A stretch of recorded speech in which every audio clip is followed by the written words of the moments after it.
کما یو ګناه ده چې الله جل شانه سزا په دنیا کې به ورکوي.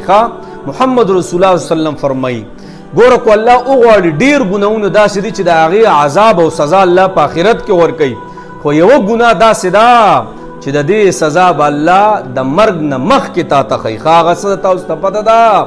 هغه د مور او پلار نافرمانی. الله اکبر کبیره. او دا به د بیا څنګه وباسي؟ تاسو ته پته ده خپل بچی به نه پیدا کیږي او دقه بچی به د سره بیا اقا معامله کوي څنګه چې د خپل مور او پلار سره دی کړي. یاد ساته ګوره بیا خپل بوډا او بوډۍ پلار او مور دا به بیا یادې خو هغوی باندې به د خاورې او انبار پروتي.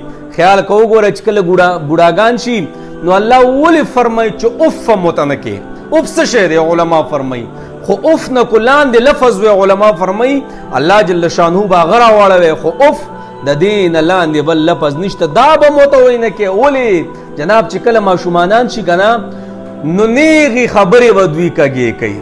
که صحیح به روان او تا ته به وایي چې بس دا داسې که او دا هغسې که.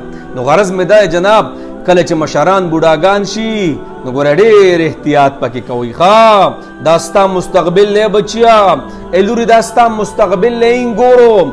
دا اسخر او خواهې کو د زیاتې هم کوي برداشت که سبا به ته ګوره انګور شي. ای زویه لږ ناکام د مور او پلار سره کوه. مشران دي لګیا وي ته چې ماشوم مستی څومره خبرې ترې برداشت کړي تا به یو خبره لس پیرې کوله او ده به وي چې او خوند به ستا د خبرې نه اخیستو.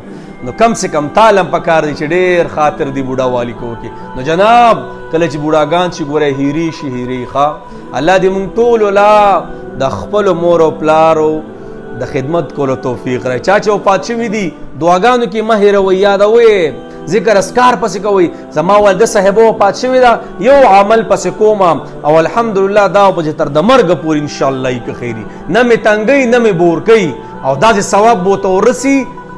الله دې هر هغه بچو له توفیق ورکړي کم چې مور او پلار یې مړه شوي چې دعا او په نیکانو خبرو کې یاد کړي. نو جناب د خپل مور او پلار چې چا جمدي دي که نه